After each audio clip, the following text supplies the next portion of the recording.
Halo pemirsa, apa kabar Anda hari ini? Senang sekali Sarah dan Madlias dapat kembali menemani Anda dalam sebuah program talkshow inspiratif. Ini dia Bincang Sehati.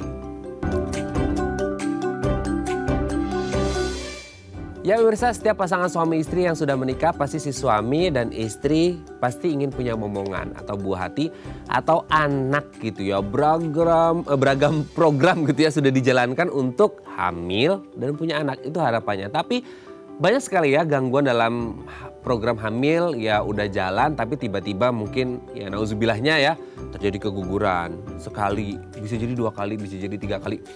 Nah ini yang sering mungkin dihadapi oleh beberapa ibu hamil ya, mengalami keguguran berulang. Nah apa sih penyebabnya dan bagaimana cara mengatasinya adalah topik yang akan kita bahas hari ini, cegah keguguran berulang. Nah ngomong-ngomong tentang kehamilan, kita akan membahas dulu nih beberapa mitos fakta seputar kehamilan. Kita lihat yang pertama pemirsa.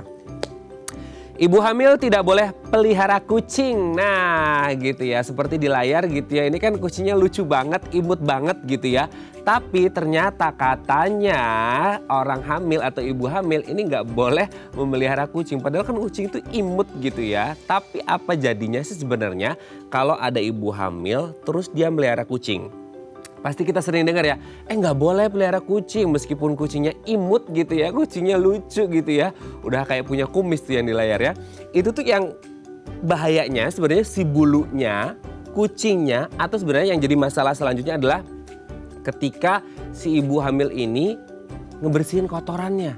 Nah kan kita harus membedakan ya, apakah karena si kucingnya, karena bulunya, atau karena pas ngebersihin kotorannya akhirnya terkontaminasi dengan kotoran-kotoran, akhirnya terbawa masuk ke tangan, ke kuku, pas makan masuk ke dalam tubuh, terus masuk ke dalam janin. Nah itu yang bikin bisa berbahaya. Nanti kan kita bahas nih mitos atau fakta sebenarnya berbahaya kalau lagi hamil melihara kucing. Oke, kita lihat yang kedua pemirsa.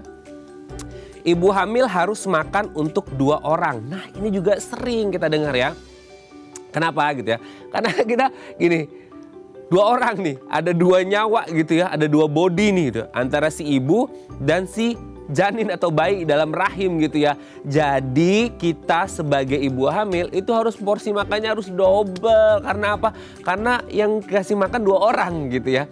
Tapi kan gini, apa iya bayi dalam perut kita ini sudah harus makan nasi seperti yang dimakan sama ibunya gitu ya? Atau sebenarnya kandungannya gitu ya, yang harus diserap lebih banyak sama si ibu dan juga si janin atau calon bayi, atau sebenarnya enggak kok, biasa aja makannya nggak harus 2 porsi juga gitu ya. Nah nanti akan kita bahas ya, apakah memang ibu hamil ini harus makan 2 porsi atau secukupnya seperti biasa. Oke, kita lanjut yang ketiga pemirsa. Ini juga sering ya kita dengar ya pemirsa ya.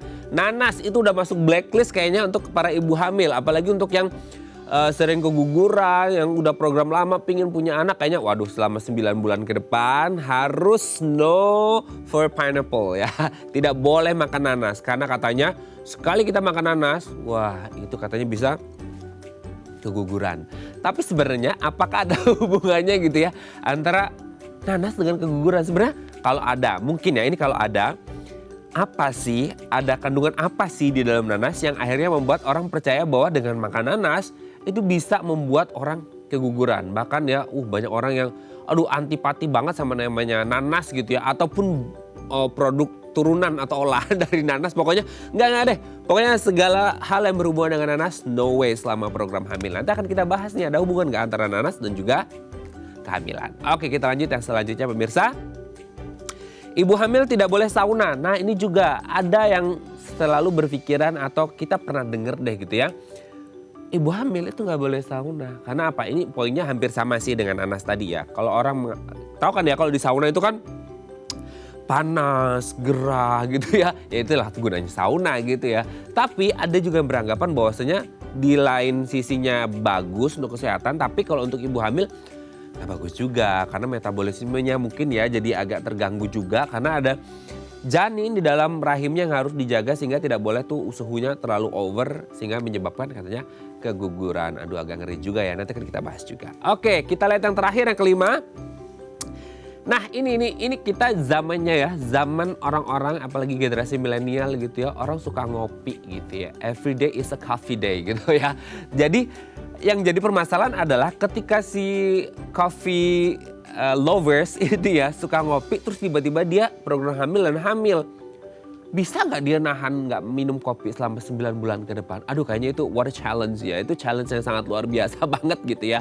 Nah pertanyaannya ya pastilah kita kan sering ya tahu ya di kopi itu namanya kafein. Nah yang jadi pertanyaan selanjutnya adalah kabarnya kafein ini apakah bisa menyebabkan gangguan kehamilan atau lebih parahnya seperti tema kita hari ini membuat keguguran si janinnya ketika kita minum kopi yang mengandung kafein.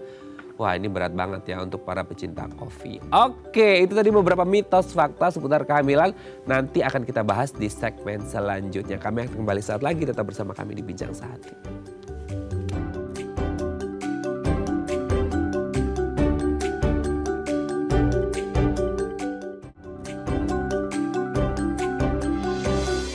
Baik, Anda masih bersama kami di Bincang Sehati. Tadi di segmen sebelumnya, sebelum kita membahas tema besar kita hari ini, cegah keguguran berulang, kita akan membahas terlebih dahulu beberapa mitos fakta seputar kehamilan ya pemirsa ya. Tadi sudah disebut di segmen sebelumnya beberapa mitos faktanya. Nah untuk membahasnya ini telah tersambung bersama kami di sambungan Zoom dengan Dr. Sindirani SPOG KFER, dokter spesialis obstetri dan ginekologi, konsultan fertilitas dari Klinik Fertilitas Endokrin Reproduksi Maja. Selamat pagi Dokter Cindy, apa kabar?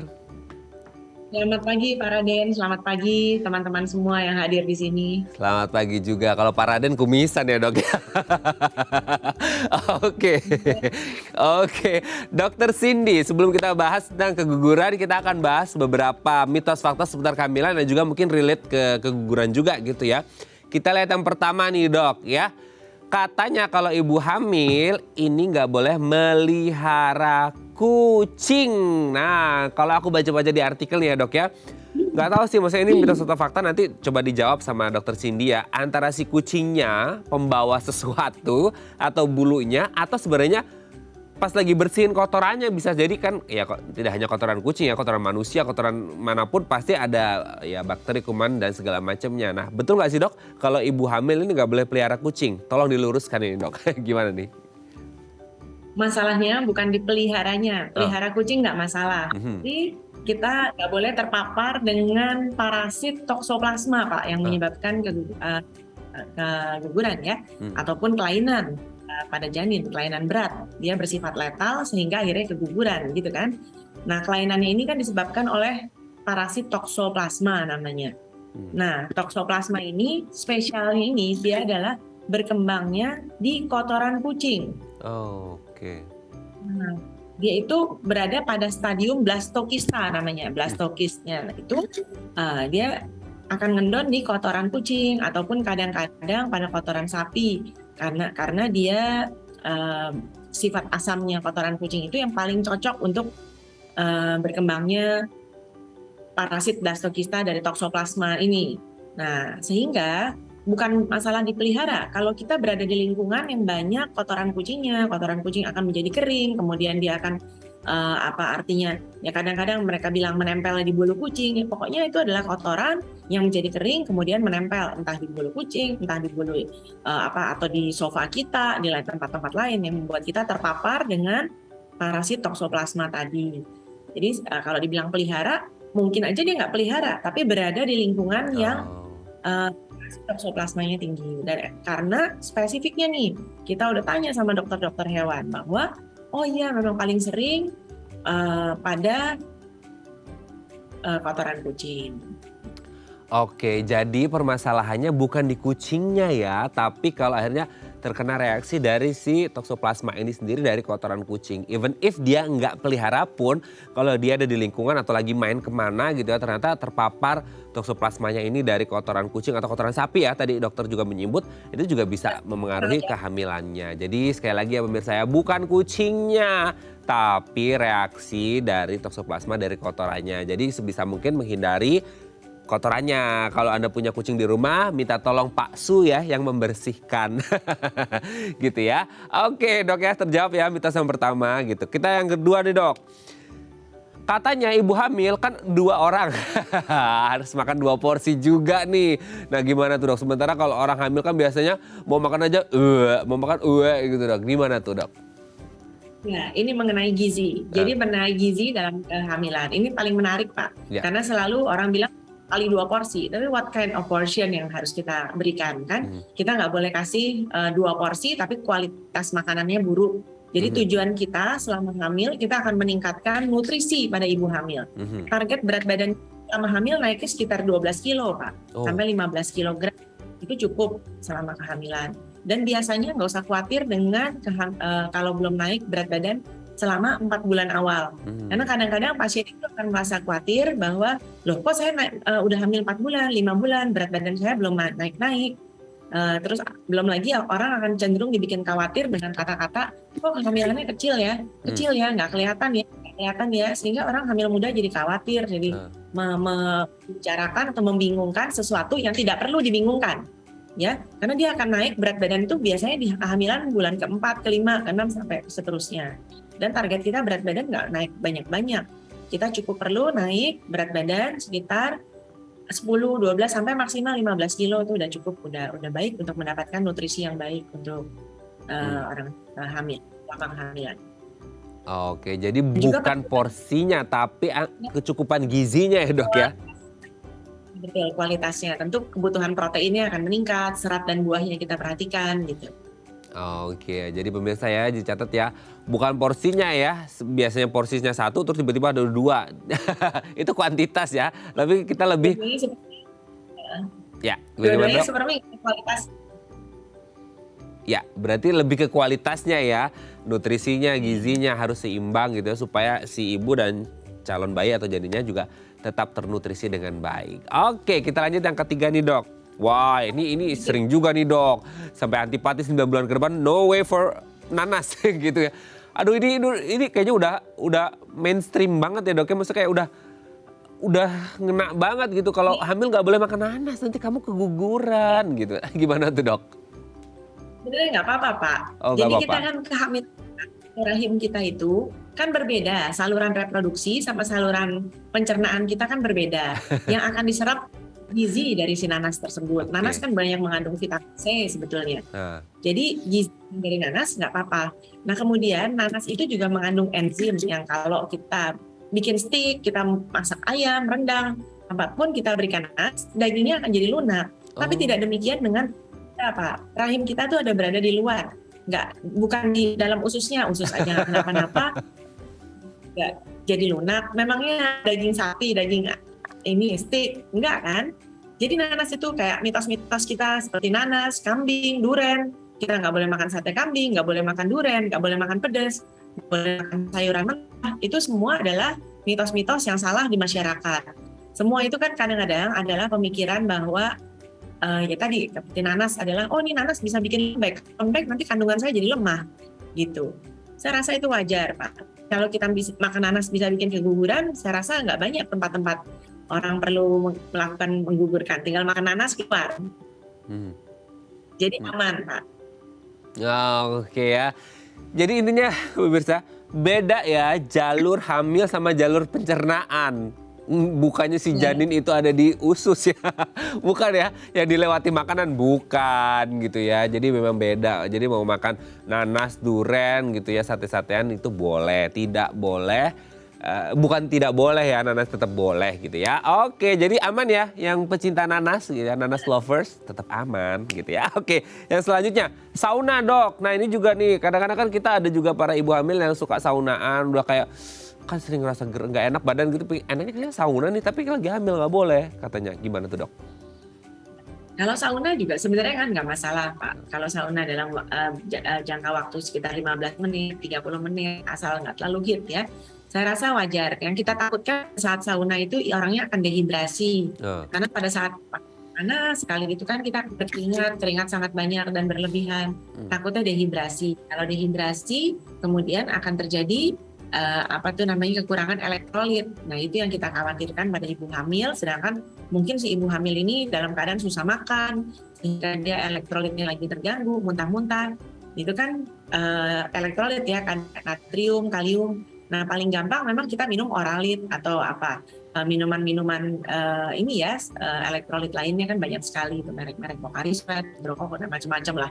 Itu boleh gitu diberikan. Sauna itu kadang-kadang juga berada di lingkungan yang tertutup. Dia tertutup sehingga kita masuk aja udah engap. Ya. Kita napas aja udah padahal tidak dalam keadaan hamil. Nah, bagaimana kalau lagi hamil dia akan lebih engap. Tapi kalau selama dia masih cuma mau sauna sekedar fun, berkeringat 10-15 menit, saya rasa itu masih aman. Jadi ingat prinsip bahwa hamil bukan sakit. Hamil kita tetap bisa melakukan kegiatan seperti biasa, seperti sehari-hari aja, tentu dengan limitasi-limitasi tertentu. Yes, jangan over.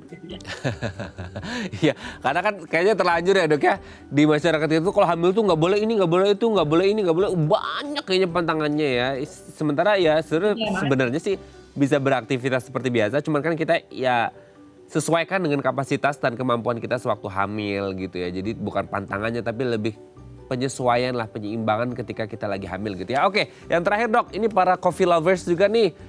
Katanya nggak boleh minum kopi, kafein bisa menyebabkan keguguran. Nah, ya tergantung ya berapa liter kopi yang diminum seharinya gitu ya dok. Atau gimana tuh dok? Betul Pak, ini sering sekali dipertanyakan dan dibahas. Kebetulan juga saya coffee lover Pak, dan selama hamil anak itu perlu setiap saat. Mesti jadi iklan kopi saya. Nah, jadi gini, banyak penelitian mengenai kopi Pak, mengenai kopi. Ini perlu dibahas benar dan kalau perlu dipahami dengan benar-benar kepada para pemirsa ya yang kebetulan di ITV ini berhasil membenarkan. Karena penelitian itu banyak. Jadi satu batasan minum kopi adalah 30 mg kafein per hari. Nah, tujuannya kenapa dibatasi? Supaya kita masih mendapatkan tidur yang cukup sekitar 6-8 jam per hari. Yang kita nggak mau adalah kalau kita minum kopi kebanyakan, kita sulit tidur, maka kita kurang istirahat. Kalau kita kurang istirahat, maka gizi kita tidak baik. Asupan kalori kita menjadi habis dong. Kalau kita nggak tidur kan kita gizinya jadi nggak baik, kalori kita habis. Nah, sehingga kalori kita habis, pertambahan berat badan ibu menjadi nggak bagus. Kalau pertambahan berat ibu bagus, nanti bayinya gizinya kurang. Jadi urusannya kopi sama kurang tidur Pak. Kalau kurang tidur, gizi nggak bagus, pertambahan berat bayi bagus. Tapi kopinya sendiri tidak membuat terjadinya kelainan pada janin. Tidak membuat kelainan, tidak membuat keguguran dan lain-lain. Sehingga dibatasi bahwa kamu minum satu hari sekitar 2 gelas espresso is fine. Karena dengan 2 gelas espresso masih bisa tidur 6-8 jam per hari. Tapi kalau kita minumnya sampai 3 gelas, lagi ngapain nih, lagi bikin teksis atau lagi lembur apa nih? Jadi kurang. Ada deadline dok, ada deadline, nyalahinnya deadline ya. Oke, berarti jelas ya pemirsa ya, bagi para ibu hamil, bumil-bumil, ngopi jadinya ya. Ngopi itu nggak masalah, yang penting jangan kebanyakan. Jadi masalahnya itu sebenarnya bukan di kopinya, tapi efek secara abis minum kopinya itu jadi nggak bisa tidur, begadang, akhirnya pengaruh ke gizi ya, akhirnya ke janin juga ya. Jadi bijak-bijak deh gitu, tetap minum kopi gitu daripada nanti ileran ya. Nggak juga ya, itu mitos fakta lagi, nanti kita bahas someday ya dok ya. Oke Dokter Cindy, terima kasih, ini mitos faktanya sudah terjawab. Next di segmen selanjutnya kita bahas tentang cegah keguguran berulang. Oke pemirsa, 021 290 3244 atau DM Instagram kami di @daifamily kalau ada punya pertanyaan. Kami akan kembali saat lagi.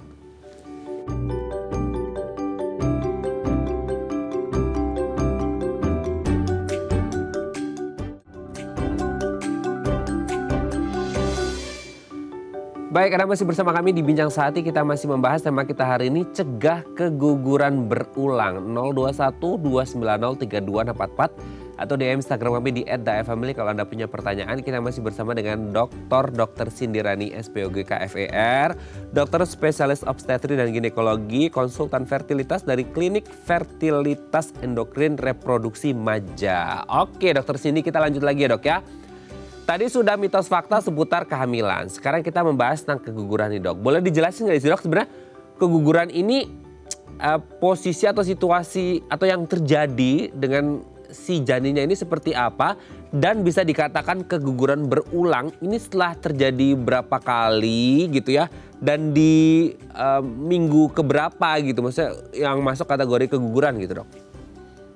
Ya, jadi berdasarkan definisi itu sendiri orang dibilang keguguran berulang. Kalau dulu dibilangnya keguguran berulang berturut-turut 3 kali. Namun sekarang kalau definisinya cukup 2 kali keguguran itu udah kita anggap masuk ke dalam kategori keguguran berulang. Ya, itu berdasarkan istri 2022 yang paling baru nih. 2 kali keguguran kita anggap udah keguguran berulang. Nah kemudian nggak pakai usia kehamilan itu di bawah 20 minggu definisinya. Keguguran itu di bawah 20 minggu artinya product of conception yang kita lahirkan itu di bawah 500 gram. Itu kita masukkan definisi keguguran berulang. Oke. Nah penyebab banyak. Oke, silakan dok. Ya, penyebabnya sendiri itu kan banyak sekali. Mulai dari penyebab yang selama ini orang suka bilang lemah kandungan. Itu apa yang lemahnya? Itu perlu kita ketahui. Apakah jangan-jangan terjadi anomali atau kelainan bentuk daripada rahimnya ibu sendiri? Ataupun orang tuanya si ayah maupun si ibu itu memiliki kelainan karyotyping atau kromosomnya meskipun normal nih kalau kita lihat bentuknya normal, secara kecerdasannya juga normal, tapi sebetulnya membawa kelainan genetik tertentu orang tuanya, entah mempunyai sindrom-sindrom tertentu yang kadang-kadang kalau kita nggak jeli itu nggak tahu orang bawa. Yang sering terjadi itu kan ada Robertsonian, ada macam-macam tuh kecil-kecil kelihatan dan mungkin aja kita atau saya atau siapapun itu periksa karyotypingnya, kita bisa aja membawa salah satu kelainan kromosom, ya ada translokasi dan lain-lain. Nah kemudian perlu juga untuk memeriksakan genetik dari product of conception. Ini yang kadang-kadang sulit dilakukan dan bukan sulit, tapi masih jarang dilakukan di Indonesia karena tempat pemeriksaannya hanya beberapa tempat tertentu. Jadi seharusnya pada saat keguguran itu janin atau jaringan yang keluar itu bisa kita periksa secara genetik dia tuh apa sih, ada kelainan atau enggak sih. Jadi diperiksa product of conception-nya. Nah itu jaringannya kalau keluar itu dikirim ke laboratorium genetika, bukan untuk pemeriksaan patologi anatomi. Yang sering kita lakukan adalah diperiksa PA. Nanti akan mendapatkan bahwa ini sesuai dengan product of conception, bahwa ini adalah suatu kehamilan sisa plasenta. Tapi artinya makna diagnostiknya nggak ada sama sekali. Kalau kita mau makna diagnostik adalah kita periksa karyotyping daripada product of conception. Entah dia kehamilan dengan BO, orang sering dengar dengan kehamilannya kosong ya. Itu adalah kehamilan dilated ovum. Nah itu harusnya bisa diperiksa karyotypingnya. Kemudian penting juga melakukan USG pada terutama transvaginal pada kehamilan trimester pertama atau kehamilan dini. Itu untuk menilai anomali daripada bentuk rahim kita ataupun posisi janin ataupun bentuk janin, bagaimana ukuran yoksaknya. Jadi kita bisa menilai janin ini sejak dini sekali. Karena kalau udah agak besar justru sulit untuk menilai apakah ada kelainan janin di janin tersebut ya, untuk melihat kelainan-kelainan kongenitalnya.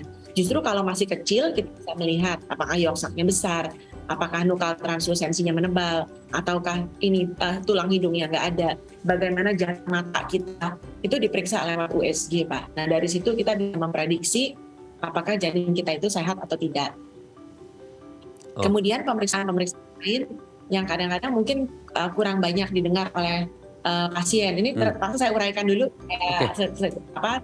terarah ya Pak. Yeah. Jadi kayaknya pemeriksaan itu phospholipid syndrome tadi, tapi nanti itu akan dibahas oleh Bapak urusan sticky syndrome. Kemudian fungsi tiroid maupun fungsi prolaktin Pak yang seringkali terlupakan. Jadi sering didiagnosa polikistik ovarium, dikit-dikit PCO. Padahal kelainannya adalah di prolaktin ataupun fungsi tiroid. Fungsi tiroid kalau kita di laboratorium itu range-nya memang cukup besar antara 0,5 sampai 4,9. Tapi yang untuk mendapat angka optimal untuk mencegah keguguran berulang, harusnya TSH kita itu di bawah 2,5. Sehingga kadang-kadang pasien bingung, kalau dilihat dari range laboratorium kok normal, tapi saya keguguran berulang terus. Oh, tunggu, kita kalau lebih dari 2,5 TSH-nya hati-hati, kita perlu pemeriksaan lebih mendalam. Demikian pula kadar prolaktin. Jadi yang itu hal-hal yang seringkali ketinggalan diperiksa dan orang mengabaikan dan menggampangkan. Dianggapnya oh ya udah, oh dari sananya begitu. Oh memang kandungannya lemah. Padahal itu adalah hal-hal yang harusnya bisa diperiksa dan diukur dengan baik. Itu kurang banyak diperhatikan. Bagaimana faktor diabetes, kemudian bagaimana faktor trombofilia dan juga faktor sperma, DNA fragmentasi sperma. Seringkali kita fokus hanya ke ibu-ibu, padahal bapaknya juga perlu. Kemudian bapaknya bilang gini, saya udah periksa spermanya normal. Tunggu dulu Pak, pemeriksaannya harus ada DNA fragmentasi sperma. Nah itu yang kita lakukan di klinik kami. Tentu ada banyak klinik juga yang melakukan pemeriksaan DNA fragmentasi. Bahwa ini hal-hal yang penting dan perlu diperhatikan, apalagi pada kasus keguguran berulang. Jadi yang diobatin bukan ibu ya, tapi suaminya. Kemudian faktor lainnya mulai dari faktor gangguan ovulasi, faktor defek fase luteal itu juga sering, sehingga kita perlu memberikan penguat kandungan lah ya, progesteron support itu istilahnya. Oke. Nah, kalau tadi dokter juga ada sempat mention juga sticky blood. Nah, itu gimana tuh dok? Kalau sindrom sticky blood itu? Ya, itu kadang-kadang istilahnya sticky blood atau kita ini bilangnya kekentalan darah. Ya. Itu adalah yang paling sering terjadi atau trombofilia itu Pak. Ada terjadi kelainan koagulasi dari darah. Koagulasi itu artinya faktor pembekuan darahnya. Sehingga kita perlu memberikan pengencer darah atau antikoagulan. Itu kadang-kadang perlu diberikan suntikan heparin namanya, atau low molecular weight heparin, itu sepanjang kehamilan kita berikan, sebelum persiapan kehamilan maupun sepanjang kehamilan, baru kita bisa mendapatkan kehamilan yang baik. Oke ya. Atau lupus pada kasus lupus itu juga sering orang dengan Oke, dok, terakhir sebelum break dok, kan ada juga tuh keguguran itu dalam artian orang sering kita mendengar hamil anggur gitu ya dok ya. Itu hamil pasti kan akan luruh juga gitu. Itu masuk kategori keguguran juga atau enggak tuh dok berarti? Jadi definisi keguguran adalah hilangnya product of conception, artinya hasil kehamilan kita di bawah 20 minggu. Nah, yang sering menjadi kerancuan di masyarakat adalah kata-kata hamil anggur. Jadi seringkali kita anggap kalau hamilnya itu kosong atau blighted ovum, istilah diagnostiknya blighted ovum, hamil dia ada yolk sac-nya tapi tidak ada janin. Nah itu dikatakan hamil anggur. Padahal itu bukan hamil anggur. Hamil anggur adalah mola hidatidosa, suatu produk kehamilan juga, tapi di mana plasentanya yang berkembang tuh jaringan plasentanya, disebutnya penyakit mola. Nah mola inilah yang hamil anggur. Sedangkan hamil yang kosong tadi atau blighted ovum ya kosong namanya. Kehamilan kosong, blighted ovum, bukan anggur. Nah, kasus mola sendiri sebenarnya sedikit dan populasinya tertentu, tapi ada ya Pak. Kasus mola itu ada, tapi sedikit. Yang sering terjadi adalah kasus blighted ovum. Nah, itu sering diistilahkan dengan anggur, padahal salah itu. Itu blighted ovum. Kalau anggur itu mola. Karena bentuknya nanti gelembung-gelembung. Mola itu kayak gelembung-gelembung kan. Betul seperti anggur gitu ya dok ya. Oke dok, nanti kita akan lanjut lagi nih, menarik sekali ya perbincangan dengan dokter Cindy. Kita akan lanjut lagi di segmen selanjutnya ya dok ya. Oke pemirsa, 021-290-3244 atau di Instagram kami di @dafamily kalau Anda masih punya pertanyaan. Kami akan kembali saat lagi.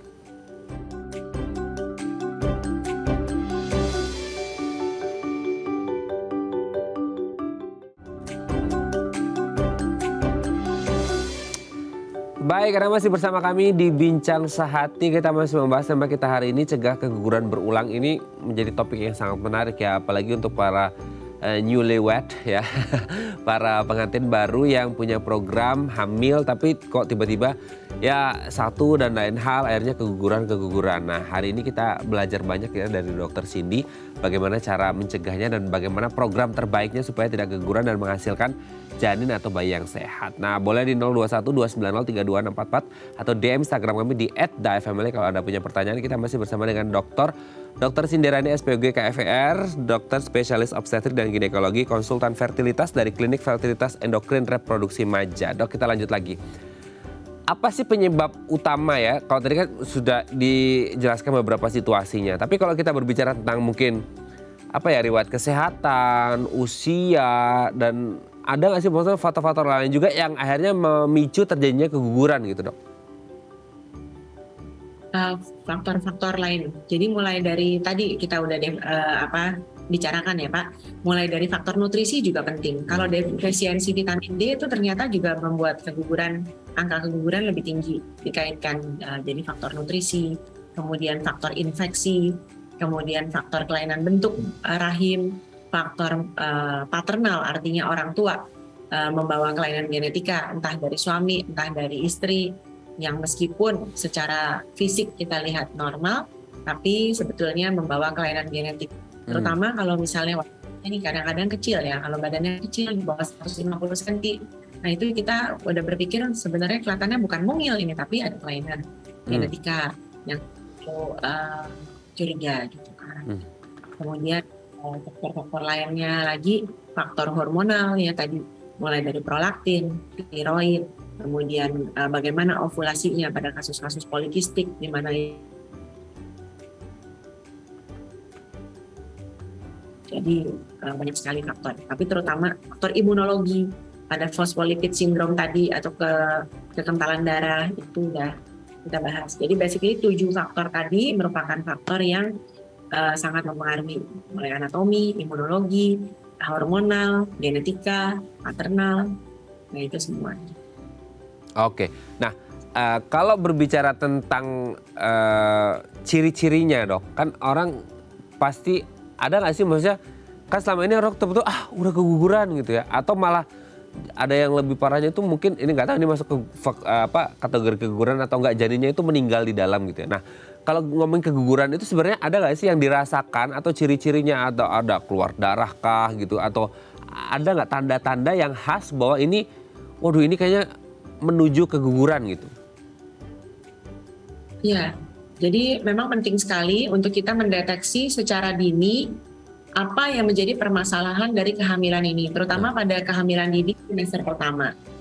Jadi kalau kita mau kelainan bentuk rahim, kemudian ada yang rahimnya itu 2, misalnya kantongnya 2 pada uterus bicornum, atau pada yang serviksnya pendek. Ada yang orang serviks atau mulut rahimnya itu pendek, atau dia ada funneling namanya, ada tunnel antara vagina kita menuju ke kantong kehamilannya itu udah terbuka.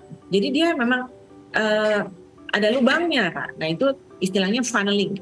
Nah itu kita udah deteksi pada saat kehamilan dini, kita udah USG. Nah makanya itu perlu untuk digunakan USG transvaginal pada kehamilan dini. Itu untuk mendeteksi kelainan-kelainan. Kemudian apakah terjadi subchorionic bleeding, ada perdarahan, sedikit perdarahan di belakang area implantasi daripada kantong kehamilan tersebut. Jadi kalau kita deteksi dini, tentu kita bisa menilai tanda-tanda atau resiko akan terjadinya keguguran. Sehingga perlu cepat kita antisipasi, cepat kita obatin. Kalau cepat kita antisipasi, cepat kita obatin, maka angka keguguran kan akan semakin turun. Oke ya, jadi itu meminimalkan risiko terjadinya keguguran. Oke dok, sebelum kita lanjut, ini ada DM Instagram, aku bacakan ya dok ya. Ini dari siapa kita lihat? Dari Bu Sylvia. Dok, saya pernah ada riwayat keguguran 3 kali. Oke, dan sekarang kerasanya seperti hamil. Kayaknya sih hamil ya. Kerasanya seperti hamil lagi, dan pas tes spek positif, tapi pas periksa ternyata nggak hamil. Waduh, itu kenapa ya? Tes spek positif tapi pas periksa ternyata nggak hamil. Gimana tuh dok maksudnya, Bu Sylvia? Angka false positif daripada tes spek itu hampir nggak ada, kecil sekali. Alias kalau tes speknya positif, hampir pasti itu hamil. Nah kalau diperiksa belum terdapat kantong kehamilan, belum tentu bukan hamil. Mungkin 1, ibu periksanya terlalu dini. Artinya kantong kehamilannya belum kelihatan. 2, mungkin aja kantong kehamilannya berada di luar kandungan, alias dia ada kehamilan ektopik. Sehingga kadang-kadang nggak kelihatan tuh di dalam kandungan, tapi adanya di luar. Nah, kalau mau dipastikan lagi mengenai hasil tes spek, hasil tes urin kita bisa melakukan pemeriksaan tes darah beta HCG. Nah, itu akan mendapatkan hasil yang lebih pasti. Tes darah beta HCG untuk mengetahui apakah betul terjadi kehamilan atau tidak. Karena angka false positif daripada tes urin tadi itu ada angkanya, tapi kecil sekali. Jadi ibu harus periksa lanjutan. Jawabannya ibu periksa lanjutan, dipantau USG-nya transvaginal, ataupun diperiksa darah tes beta HCG. Oke Sebab ya. kalau ya, Bagaimana dok? apalagi kalau periksanya cuma dari perut, Oh. kadang-kadang nggak kelihatan. Harus periksanya dari bawah. Oke, mungkin belum kelihatan gitu ya kalau diperiksanya ya. Dan pokoknya harus tetap konsultasi lagi, periksa lagi, update terus gitu ya. Siapa tahu nanti di pemeriksaan selanjutnya sudah kelihatan gitu ya Bu Sylvia ya. Terima kasih sudah menghubungi kami. Dok, kita lanjut lagi. Kalau orang mengalami keguguran yang mungkin ya sering kita dengar ya, yang terjadi di masyarakat kita, pas keguguran tadi tanda-tandanya sudah disebutkan sama dokter Cindy gitu ya. Terus oke karena keguguran akhirnya melakukan kuret gitu ya. Nah ini kan banyak yang akhirnya di masyarakat kita ya ada yang mungkin pro dan kontra seputar kuret gitu ya. Nah kalau kuret ini sendiri seperti apa dan efeknya untuk kehamilannya, program hamilnya ke depannya lagi gimana sih dok? Jadi kuretase itu adalah tindakan untuk mengeluarkan sisa hasil kehamilan. Memang nggak seluruhnya atau nggak semua kasus perlu kita lakukan kuretase. Kalau kita nilai kehamilannya buruk, dari awal kita tahu ini nggak berkembang atau cacatnya berat, bersifat letal, itu kita bisa melakukan pemberian obat-obatan saja untuk mengeluarkan sisa hasil konsepsi tersebut. Tidak perlu dikuret. Tapi pada kasus-kasus yang kehamilannya sudah lebih besar, kemudian janinnya meninggal di dalam, nah itu perlu dilakukan kuretase. Nah kuretase itu selama dilakukan oleh dokter, yang boleh melakukan kuretase sebenarnya adalah dokter spesialis. Pada kasus-kasus tertentu atau di daerah, mungkin dokter umum dapat melakukan kuretase. Tapi sebenarnya wewenang itu diberikan kepada dokter spesialis kandungan. Nah, selama kita melakukan kuretase oleh dokter spesialis kandungan, harusnya tindakan kuretase adalah tindakan yang relatif cukup aman. Kalaupun sampai terjadi komplikasi, itu sangat jarang. Karena kita ini kan udah dilatih untuk melakukan kuretase dengan benar.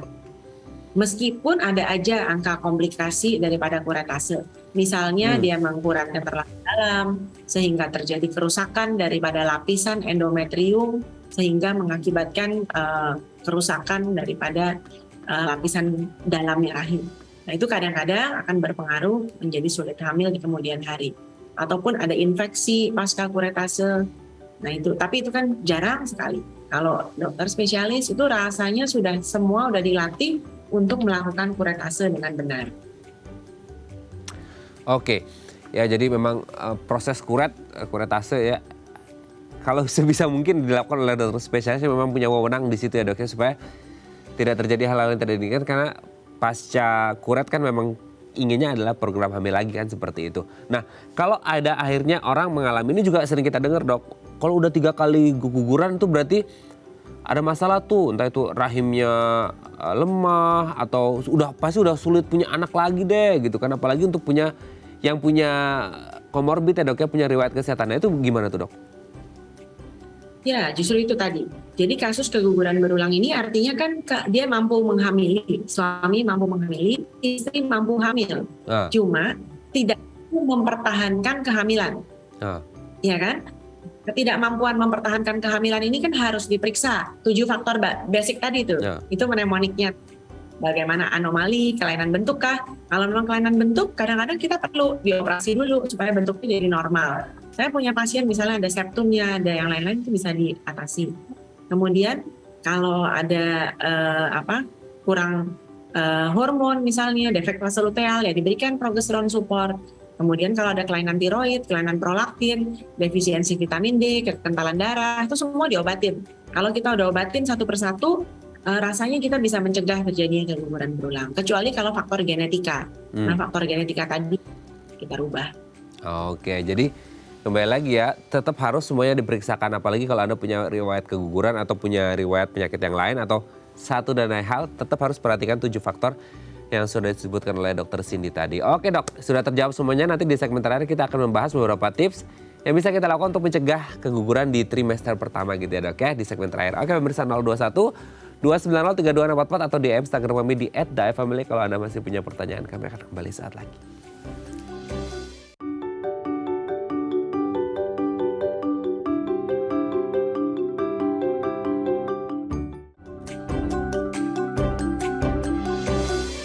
Baik, Anda masih bersama kami di Bincang Saati. Kita masih bersama dengan Dr. Sindirani SPUG KFER, dokter spesialis obstetri dan ginekologi, konsultan fertilitas dari Klinik Fertilitas Endokrin Reproduksi Maja. Oke, Dokter Cindy, di segmen terakhir ini kita akan membahas ya beberapa tips. Kalau tadi kan udah dijelasin semua tuh tentang keguguran, mencegah dan lain sebagainya. Sekarang kita akan berfokus di trimester pertama supaya tidak terjadi keguguran ya. Nanti bisa dikoreksi juga sama Dokter Cindy apa-apa saja yang harus dilakukan. Yang pertama katanya konsumsi asam folat tuh dok, itu salah satu faktor penting. Gimana tuh dok? Ya, betul. Folic acid itu penting karena folic acid itu akan membantu pembelahan sel pada saat awal-awal terjadinya kehamilan. Itu penting. Dan dosis yang dianjurkan juga cukup tinggi, Pak. Boleh kalau pada kasus keguguran berulang boleh sampai 4 mg per hari. Kalau yang rata-rata dikasih kan 400, 800, 1000, gitu. Bisa sampai 4000 atau 4 mg. 4000 mikrogram atau 4 mg per hari. Oke ya, jadi konsumsi asam folat ini menjadi sangat penting gitu ya. Nah, kalau untuk selanjutnya tuh ada bilang juga pencegahan infeksi dok. Nah, pencegahan infeksi ini berarti ada pengaruhnya juga ya pada keguguran atau gimana tuh dok berarti? Jadi kalau pencegahan infeksi itu gini, kalau dia sering infeksi cervicitis, kemudian ada tubanya juga nggak bagus, itu juga akan menyebabkan terjadi sulit hamil malah. Kalau infeksi itu sulit hamil, bukan keguguran itu. Ya, kalau keguguran kan artinya dia mampu hamil, cuma tidak mampu mempertahankan kehamilan. Kalau gara-gara infeksi, dia bikin sulit hamil, implantasinya jadi buruk, kemudian tubanya juga jadi rusak. Nah, jadi tentu infeksi bisa menyebabkan keguguran, kesulitan hamil. Tapi keguguran kalau infeksi berat, kemudian gara-gara infeksi, kemudian ketubannya jadi jelek, terinfeksi juga, ketubannya pecah duluan dan lain-lain itu juga bisa menyebabkan keguguran. Tapi pada prinsipnya kalau keguguran berulang bukan artinya menjadi faktor penyebabnya si infeksi ini. Oke, jadi lebih ke sulit hamilnya gitu ya dok, kecuali infeksi-infeksi yang berat gitu ya. Oke, selanjutnya juga harus mengontrol atau mengendalikan kondisi kronis, penyakit kronis atau kondisi kronis dari si ibu hamilnya itu sendiri. Itu ada kaitannya juga dengan faktor keguguran atau tidaknya ibu hamil dok? Nah, bisa juga. Tadi kondisi-kondisi kronis mungkin dari faktor autoimunnya, misalnya orang kronis, dia punya lupus, punya sindroma lupus, punya sindroma fosfolipid, punya sindroma tadi yang kekentalan darah. Nah, itu trombofilia ya. Itu adalah kondisi-kondisi yang kronis kan, terus-menerus ada. Atau dia punya defek fase luteal, artinya kadar progesteron di dalam darahnya itu rendah pada fase luteal. Nah, itu kan kondisi kronis yang menyebabkan keguguran ataupun juga sulit hamil.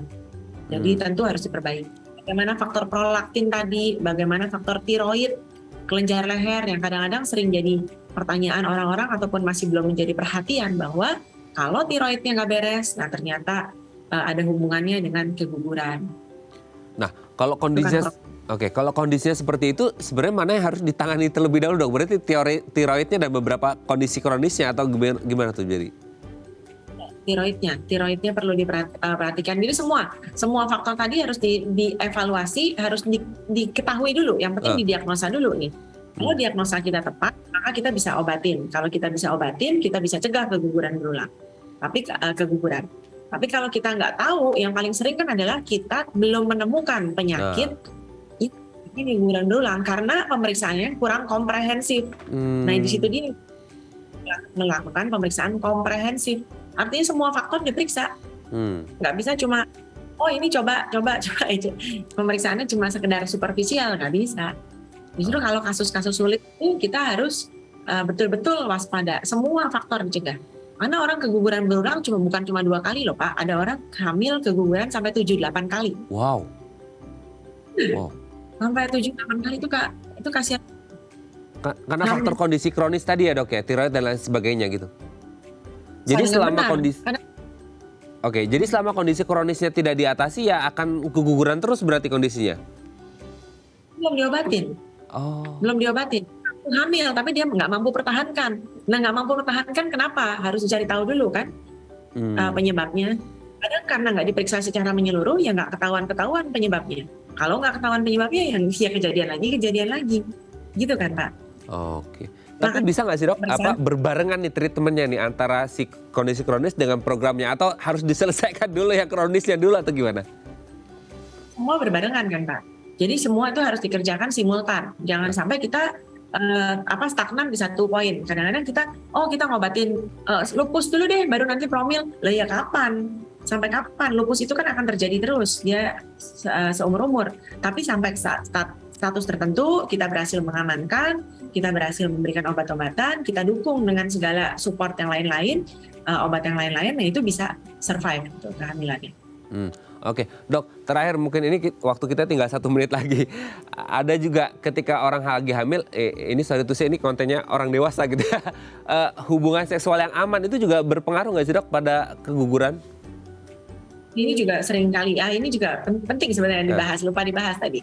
Ini keguguran berulang judulnya ya. Jadi sebenarnya sexual intercourse itu merupakan sesuatu yang aman dilakukan pada saat kehamilan. Yang nggak aman, yang asalkan yang normal-normal ya, sexual intercourse yang biasa-biasa, ya itu sebenarnya aman.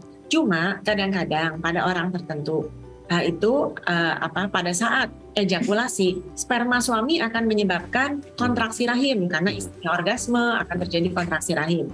Nah, kalau dia ada faktor resiko inkompetensi serviks atau tadi ada faktor infeksi, ada yang tadi saya cerita tentang funneling bahwa serviksnya pendek, lubangnya ada lubang ya, ada tunnel di antara vagina dan rahim, itu akan bisa menyebabkan keguguran. Tapi kan nggak semua orang begitu. Jadi ada kehamilan tidak beresiko, silakan aja berhubungan seksual. Ada kehamilan yang beresiko. Nah itulah gunanya kita periksa sedini mungkin untuk mengetahui ini beresiko atau enggak. Kalau dia nggak beresiko, silakan aja hidup happy. Tapi kalau dia beresiko, nah ini yang nggak boleh. Tapi juga nggak perlu berlebihan bahwa orang ada resiko atau nggak ada resiko, kita tetap berjaga-jaga. Itu juga salah. Mau ngapain kita jadi?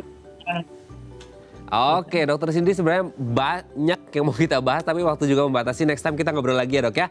Terima kasih Dokter Cindy, saya selalu salam untuk keluarga di rumah dan teman-teman di Klinik Maja. Selamat pagi dok. Oke pemirsa, itu tadi perbincangan kita, semoga bermanfaat ya. Dan yang lagi program hamil, tetap semangat. Saya Rada Madila pamit, sampai jumpa dan selamat beraktivitas.